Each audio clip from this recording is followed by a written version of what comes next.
All right, hello, and welcome back to the channel. This is Jimmy. Thank you for clicking on another video. It's a beautiful day out here in Maryland, and just wrapped up my second interview on this channel with Lucie. So thank you for coming on again and sharing your platform, and just so much inspiration for somebody so young that has a lot figured out. Just can't wait to see where she's going to take her following next. But it really had me thinking and doing a little reflecting after that episode. And, she said a couple things. I'm thinking of somebody that's 22, 23 years old and starting to take these really big jumps and courageous leaps and putting themselves out there. One of my biggest holdbacks, and I've been around a lot of people who have a great idea or they're ultra talented, and they're always looking for somebody or someone to validate them. For the longest time, I was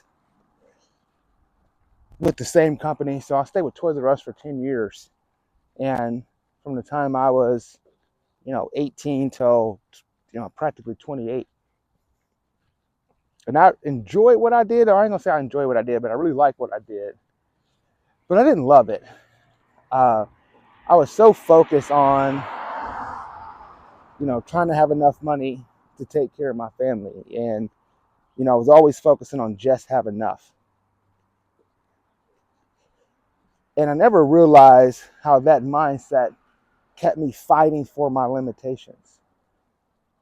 And I don't know if there would have been anything that anyone could have told me when I was that age, because I was so focused on what was in front of me, my own problems, just trying to survive. Somebody telling me that I put all these things in my own reality, or I was getting what I asked for, I would have probably looked at like they were crazy. When I was 21 or 20 years old, I had got evicted for the first time, which didn't feel great. And I can say it was everybody's fault, all these other things, but at the end of the day, it was my fault. I didn't make sure that the money order that I issued to pay my rent landed in the right place, and found myself falling behind because I couldn't even afford to wait 60 days for them to reconcile the money order issue, because I was living up to that much duress. I was always drowning. And it's because I kept praying for enough. I kept asking to have enough. And, if I could just have enough, to get through this week. And that's what I kept getting. I would work a few more extra hours when I became salary. There's not a whole lot much more I could do. And I just locked myself into this cycle of just having enough. I actually felt guilty for having a desire to want to be wealthy. And some of that is just based off how I was raised. I was always taught that money was the root of all evil. And, to have money or to be rich, meant that you wasn't a man of God. And as I got older, I realized that that wasn't necessarily the truth. But it did definitely keep me in this place where I never felt deserving of more than what I had. So I was always struggling to try to figure it out. And when you're struggling and you're surviving and try to figure it out, you become negative. And there was nothing that I could improve about my situation from a negative place. And so I hit like the 7-year mark at Toys R Us, and so my drive started to change a little bit. My fuse got a little bit shorter. I got a little bit more aggravated. And it's because I was fighting for my limitations. I had an opportunity to look for roles above what I was doing, but I kept telling myself that I didn't have the results or I had to be perfect to get it. But then I would get mad at somebody who would apply, get an opportunity that I felt that I was performing better in. And it was because they had the courage and believed they belonged in the room. And I kept telling myself there was more I needed to do before I got there. And guess what?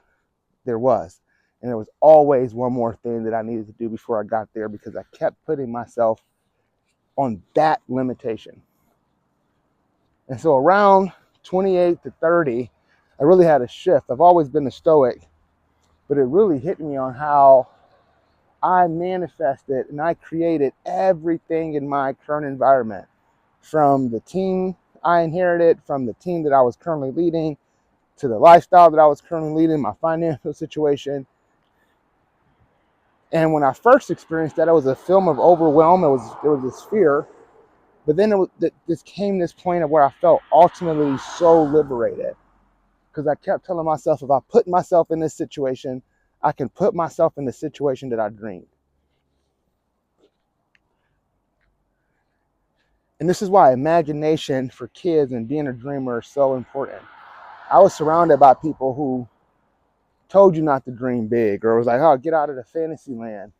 How are you going to go from here to here? Get yourself a job and, take care of the things you can, because that's wishful thinking. But wishful thinking is how every successful person got to where they are.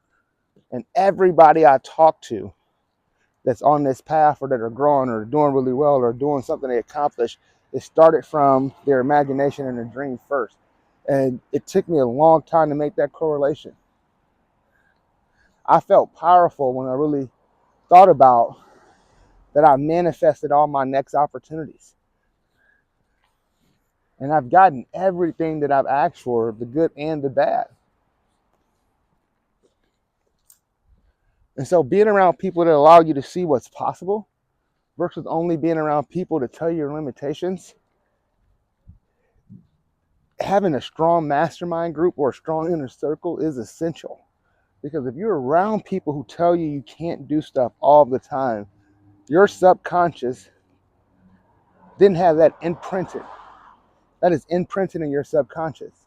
And then all your actions are inspired from the mindset is that you can. Or it's inspired from the mindset that you don't have it. And you're operating from a place of lack. And I've been there. I was there for a really long time. When I say really long time, I recently just turned 40. So for some of you, that might not seem like a long time. But when I get to go back, hindsight being 2020, it's testimony for how this stuff works. We're often taught to go outside of ourselves for salvation and to find God. And the thing about the outer world is that there is limits, right? We know where the ocean is. We know where borders are. We kind of have a sense of how big the world is. We have no idea how deep our subconscious go. And while there can be multi-universe and bazillion universe and all these planets, I can't see them. What I can see is how deep my subconscious go. And it's just as vast, if not more infinite than the universe. And so when I hit closer to my 40s, I start to understand, what the Bible is telling me about God being inside all of us. And I can see God in the outside world, in the creations, the beautiful greenery, the trees, the livestock. And that's evidence that God is real. But the best evidence to demonstrate God is real is by going inwards and manifesting that power to see where, if God's a creator and we're made in his image, that means that we're all creators and that we can all create from our subconscious mind. And if you need a test of that, play a tune, right? You can learn really quick just the 8 basic notes that you really need on the piano. And once you learn those 8 notes, there's a bazillion different patterns you can play. But you can always take a sound or something that's in your brain and transmute it into a physical space. And that should give you the power to let you know right now, like whatever you put your mind to, you can do it. Hey, good morning, boss. How you doing? Yeah, I do a little YouTube channel where I just talk, try to get some inspiration.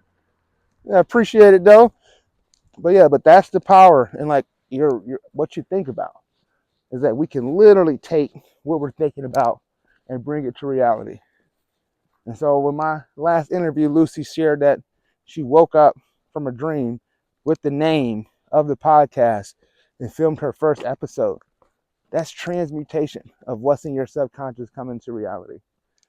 And if you're detached from the outcome, you're just doing it because you have a strong why, I promise you, everything that you're wanting will come. The money, the fame, whatever it is that you're looking for is going to come. But patience is a virtue, and it needs to be consistent, inspired action. So if you have something that you want to do, you want to start thinking about, let's start thinking about it.